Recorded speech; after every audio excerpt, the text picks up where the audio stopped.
Today's selection is Letters to a Young Muslim by Omar Saif Kopash.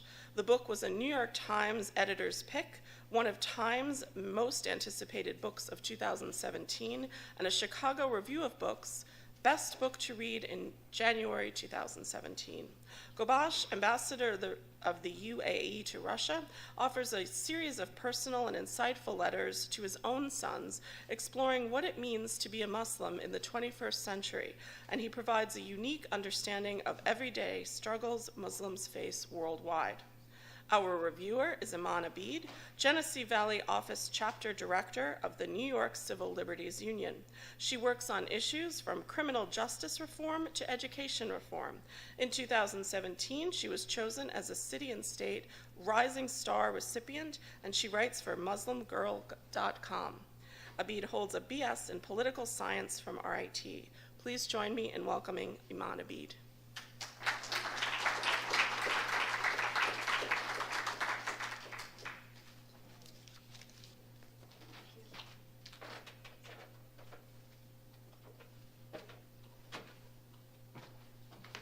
That's going to be a little distracting. Can you all hear me? No? Okay, there we go. Hi, everyone, and good afternoon. I know some faces in the crowd, so it's always great to see such familiar faces. But for those of you I don't know, and thank you so much for the kind introduction, but my name is Iman, and you know, most times I get introduced, I'm talking a lot about my professional career and what I'm doing on the job, whether it's with the ACLU or if it's in my involvement with other organizations around the community.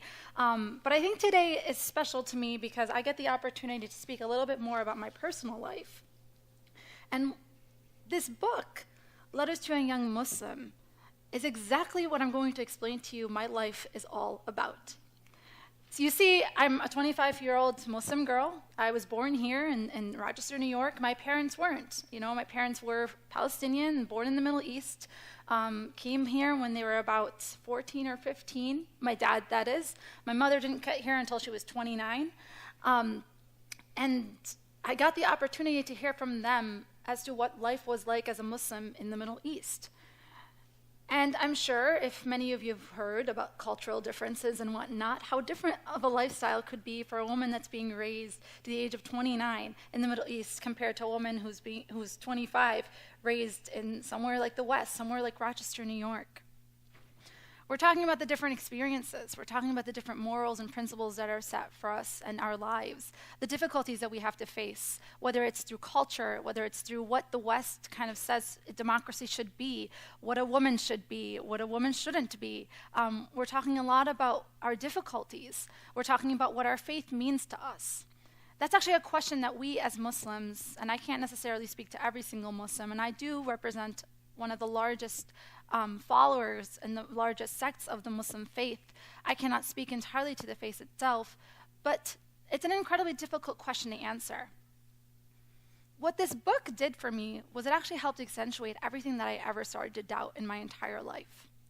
Whether it was my faith, whether it was the way I wanted to practice it, whether it was living my life like my parents had always wanted me to, whether it was wearing the hijab. I mean, I'm standing in front of you today and I'm not wearing the hijab, right? And I'm sure that a lot of you are like, maybe, I don't want to make assumptions again. Maybe you're asking yourself, well, she's Muslim, why isn't she wearing hijab? Of which that question has been asked many times in my life.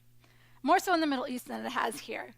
I traveled back to Palestine in 2012 and I got the opportunity to see a lot of where my mom was raised, got to see her hometown, got to see a little bit of what she was talking to me about all her life. I had never seen it before then, and at that point I had just turned 21.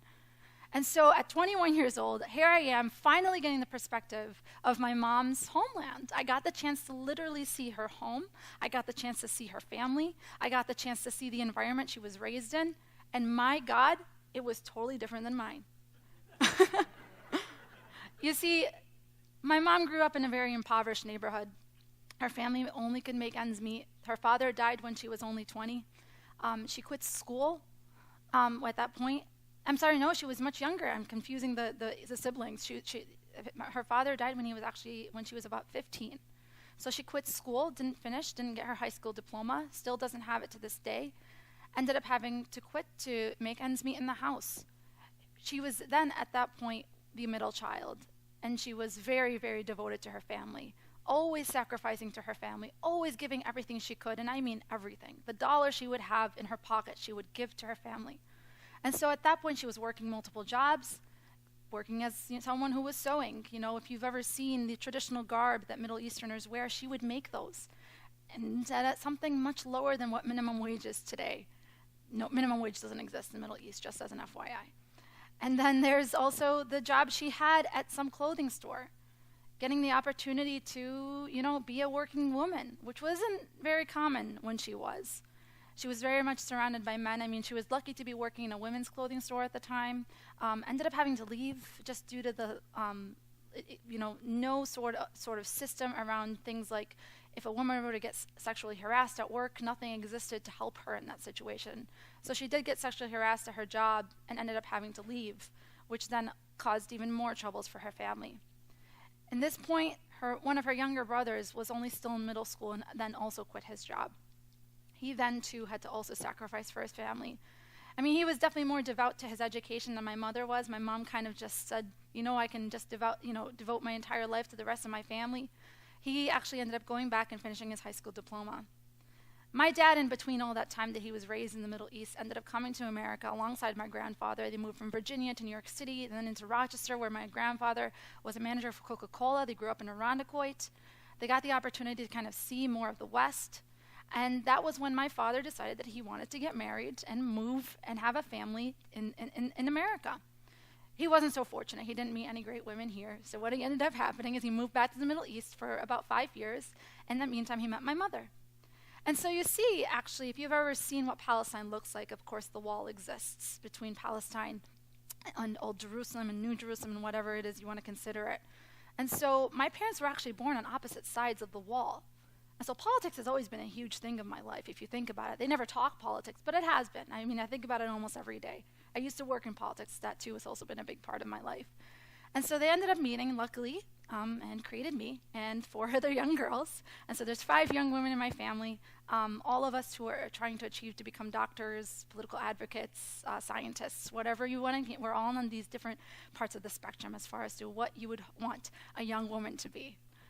And so I got the opportunity, as I was reading this book, a book that was a collection of letters from the diplomat, from a father, writing them off to his young son, talking about what it's like to be a Muslim in the 21st century. I'm living it. I'm living that right now. And so I didn't need to be told what those experiences should be, how I should answer the questions that he raises throughout the various letters. And so I was a bit skeptical. I had heard about this book a little bit beforehand, before I was asked to come in and review this book. I mean, as all young people are nowadays, we're very skeptical of what is said to be the best thing in the world. We always say, no, it's not, and we don't want to read it. We don't want to look into it. We don't want to vote, all these different things. And so, I mean, I was kind of fortunate in a way that someone had asked me, would you do a review on this book? Because in a way, I actually kind of had to break that. I had to break that skepticism. And so as I was reading it, I started to laugh, because what he ends up starting to talk about is he talks a lot about true Islam. And a lot of the time, if you're turning on the news, you're hearing about what Islam is, what extremism is, what Islamophobia is, but you're never really thinking about what Islam means to the Muslim that's practicing it. And that's what this book is actually trying to convey to you. It's from the perspective of a Muslim who's experiencing it right now in the rise of Islamophobia. What does Islam mean to them? Not to you if you're not practicing it, but what does it mean to them? As I started reading the letters, I almost read it in a way as though it was coming from my own father, thinking to myself, if this guy had ever had a conversation with my dad who's a very traditional Muslim man, how would he feel about what he's teaching his kids? There's a lot of differences in what Islam means depending on what you're talking about.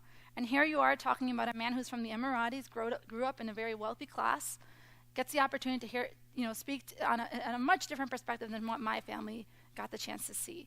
But it was because of my understanding of the divisions and the different sects, of which he does go into explaining why there are these sects. He talks a lot about the different upbringings and why people feel the way they do, depending on what sort of division of the faith they follow.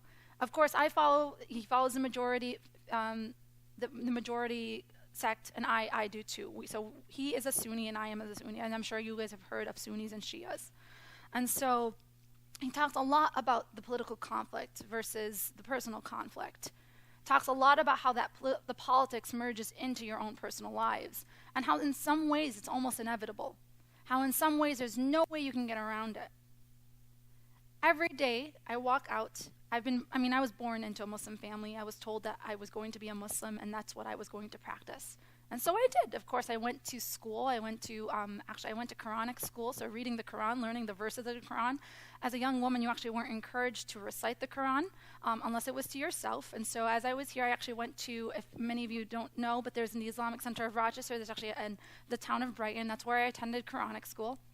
And so I got the chance to learn a little bit more of the traditional language, Arabic. I had always spoken Arabic. My parents, I had a mother who always, spoke Arabic with me while I turned to my dad and spoke in English. Apparently, up until the age of 8, I refused to speak English because I thought it wasn't my language. And so I had a lot of troubles, in elementary school. Luckily, here I am. I can speak English, as you can see. And but it was definitely something that I learned that I was incredibly happy to have the skill in both the languages. I was, in a way, when I was starting to recognize who it is that I was, starting to question what not only my faith was and what it meant to me as I got around to the age of 14 or 15, but I wanted to also acknowledge the different privileges that I had as well. You see, of course, just as we're talking about racism that exists, xenophobia, all this classism that exists and whatnot, my family's middle class. We're white passing. People sometimes think of us as people of color, but I'm white passing. And my father is a little darker skinned, so he actually has seen a lot, the life, and from a much different lens than I have seen in the way he's brought me up. And I've gotten the chance to kind of hear from him the different perspectives on what he has of whether it's the government, whether it's the way that town's set up, whether it's businesses, whatever it is that he had to deal with growing up in his life.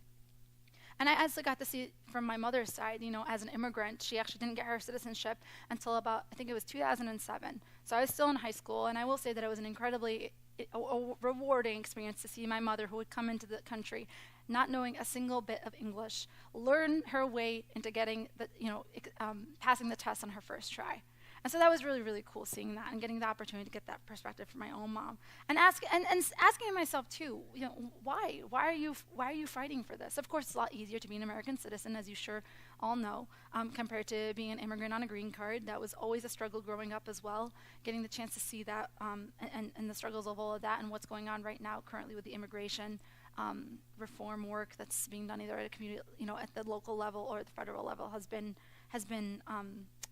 hitting home a lot because I did see it with my own mom. I think one of the things that Omar, the author, is definitely trying to do, and what he does a great job at in the book, is that he actually does a great job at delivering a heartfelt series of messages to his son, getting the opportunity to speak to his son about the issues that are going on right now. He does a lot of asking himself, as a father, whether or not he's even practiced the faith to the best of his ability, while also encouraging his son to not only feed into what his father brought him into, but to also determine what the faith means to himself. And so he talks a lot about his upbringing, how he too went to school, Quranic school, but as a young man, which the perspective is very different coming from the book, of course. He is an older man, very different than the way my own upbringing was as a young Muslim woman, a young Muslim Western woman. He got the chance to talk a little bit his upbringing and talk a lot about his devout relationship to God. And so a lot of you, I'm sure, have heard of you guys know what Allah means. Allah is God in Arabic. Allah is God in Islam. And the relationship you have to God is the most important part and the most important principle you must think of whenever you're thinking of Islam. But that relationship to God is a constant struggle. I mean, the difference between Islam and perhaps Christianity is that Islam is seen as a way of life. It's not necessarily explained throughout the entire Quran, but it's explained more so in the Hadith, which actually helps translate the Quran and the way you go about living your life a little bit more, and talks a lot more about the Prophet Muhammad's way, of whom is the messenger of God, and kind of delivers the message, of course, to the people in Mecca. And of course, as you all know, at first, just as any faith begins, it isn't first taken well. And so there's the upbringing and the life of the Prophet Muhammad and the struggles that he had to face in order to get the message of God out. And so one of the things that we think about, and I was raised to always believe, is to live this life of the Prophet Muhammad. to live this life of wisdom, to live this life of, yes, you may have constant struggle, but you can pass those struggles as long as you continue to think of your relationship to God and living by the principles that both God and the Prophet Muhammad are encouraging you to live by. That's a very hard thing to do. Islam is a very difficult religion. I'm going to acknowledge it. And the nice thing, too, is that Omar does this, too. He talks about the constant struggle he has to face when he's thinking about whether or not he's even a good Muslim. You see in Muslim communities all the time, there are some people who are incredibly judgmental. There are some people who, if you don't wear a hijab, of which I do not, and I'm speaking to a personal story, are told that you aren't a good Muslim. You're told that, you need to act a certain way. You can't mix with boys. You can't drive your car alone. You can't go out at night. All these different things that seem slightly silly for someone who was raised in America to think that this is what a young woman is experiencing. But I experienced it. I've had lots of battles and conflicts growing up with my own family. Could you imagine what it's like to tell your dad when you're about to go into college that, Dad, I don't want to do math or science. I want to go into politics? It drove my dad incredibly insane. I actually went into mathematics at first at RIT, which is why I originally went to RIT. I hated it. I ended up switching my major without telling my parents. And I ended up getting into political science and public policy. That was just my passion. I had loved the ability to be able to make change, the ability to join these conversations, to get the opportunity to really make an impact. And not to say that you can't make an impact with math and science. I mean, look at what's happening. But I didn't want to do it.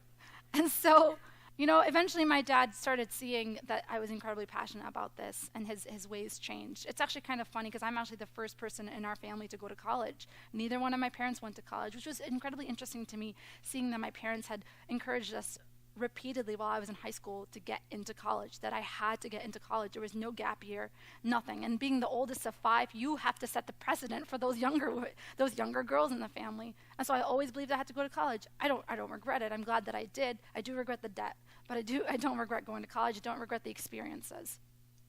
But the one thing that I struggled the most with is identifying what Islam meant to me, not how it meant to my parents, how it meant to me. And this is where the heart of this book kind of gets at, is he's encouraging his son to start questioning the faith.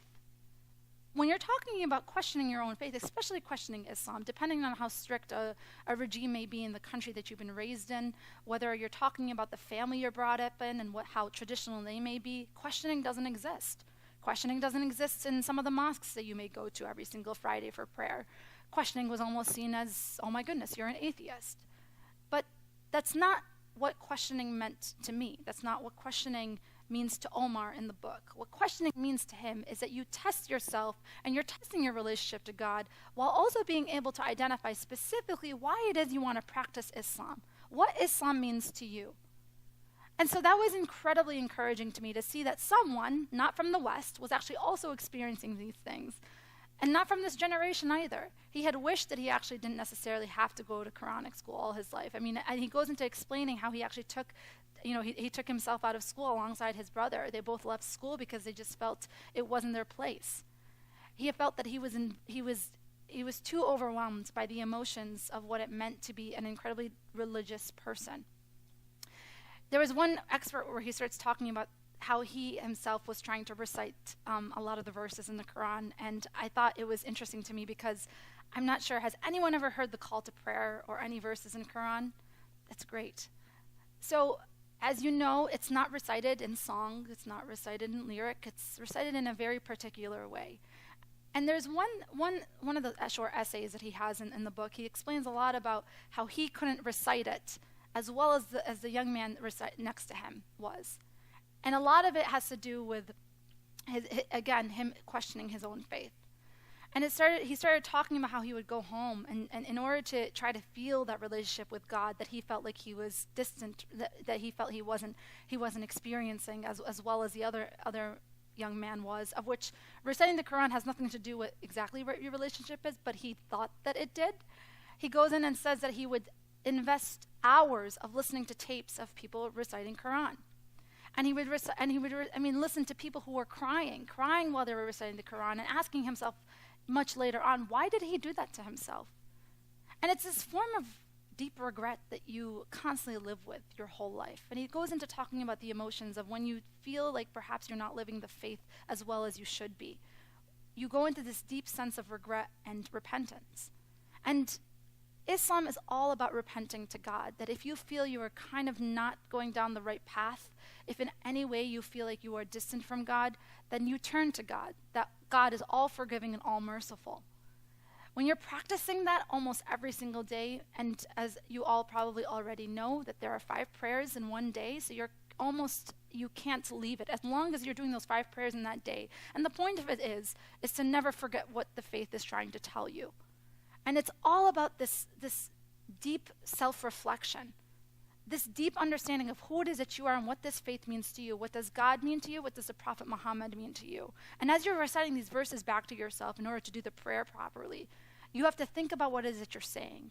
I mean, lots of times I'll go in and I have to, fit a prayer into the middle of my workday, and I'm not really listening to what it is that I'm saying. And I start feeling, and this is, again, personal to me, but I start to feel very distant from God. I start to feel like I'm not actually listening to what it is that I'm saying. But there's something so incredibly beautiful when it is that when you're actually feeling what it is that these words are saying to you. And I kind of wanted to share something, just because I've grown up with listening to Quran my whole life. I wanted to share with you one of my favorite verses. It's called Al-Hud. It's one of the Quranic verses. And there's a gentleman that actually, of course, is giving the call to prayer. And you can experience a little bit his emotions. And you don't have to know what it is that he's saying, but you'll get the understanding of how incredibly overwhelming it could be to someone who's actually trying to think about their own lives and what Islam means to them. And as he goes out and gives this call to prayer in front of, you can see he's giving the call out literally in front of other people, how they start to react as well when he starts to react. So. وقال اركبوا فيها بسم الله مجريها ومرساها إن ربي لغفور رحيم وهي تجري بهم في موج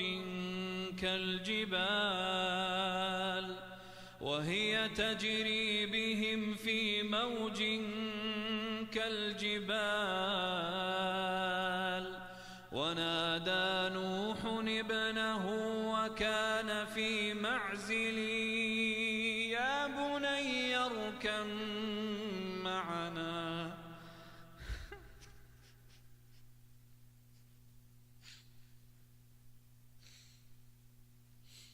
يا بني اركب معنا ولا تكن مع الكافرين قال سآوي إلى جبل يعصمني من الماء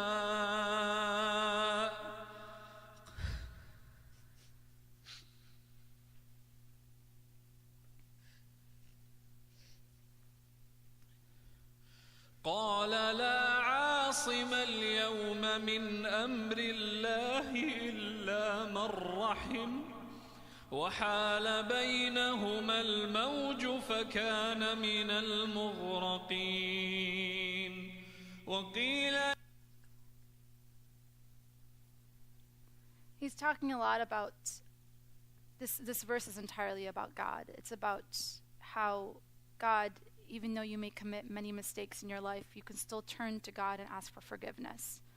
And how, again, it's not a matter of what the people around you are doing, but what you're choosing to do. There's a lot of responsibility put on you in Islam. There's a lot of choices that you get a chance to make.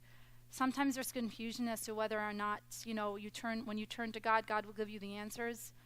But throughout the entire Quran, it actually encourages you to make those decisions, and that even if you make mistakes, you can get back up and try the faith again. It doesn't mean you've let go of your faith. It doesn't mean anything else. You see, I think lots of times when we're having the conversations on Islam right now in the 21st century, we're not really talking about what it means to Muslims and what it means to me or my mother or my father. We're talking a lot about what it means to the political environment, what it's done to the political environment, what it's done in the name of national security. That's not what the faith is all about. 1.7 billion people in the world are practicing this faith. Why? And I ask myself why all the time.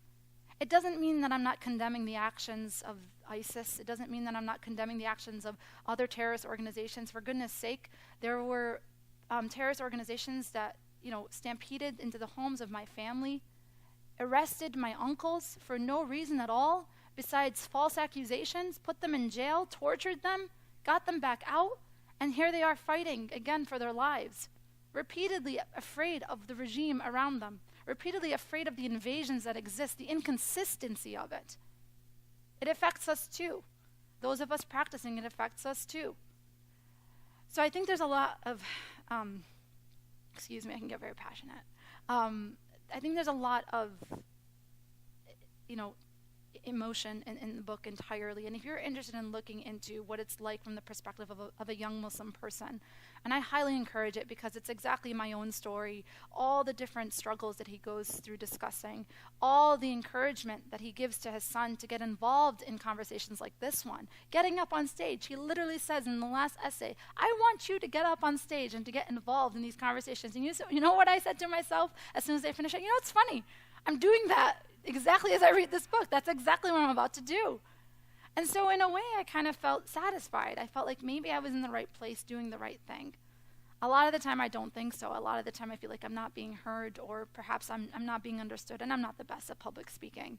I can, jib-jab all night long, not sometimes getting anywhere. But I think it's important to continuously have these conversations. And if you have anyone who is in the slightest confused about what the faith actually is, I don't think this book helps answer all those problems. If anything, it might actually give you some more questions to start asking yourself. It might add some complexity because of the issues that exist within Muslim communities, which are things that I face every single day. Here you are being evaluated by people who don't practice the faith almost on a daily basis, and you are also kind of trying to evaluate your own faith and what your own community actually is doing. Can it actually hold up to what it condemns? Can it hold up against these terrorist principles? Can it hold up to explaining yet again how peaceful this faith can be? I mean, again, it's all dependent on interpretation. I don't necessarily want to speak to how peaceful the faith can be. There are things that can be interpreted in the Quran that could be taken incredibly violently if you take it that way. But that's not particular to Islam. That's particular to all faiths.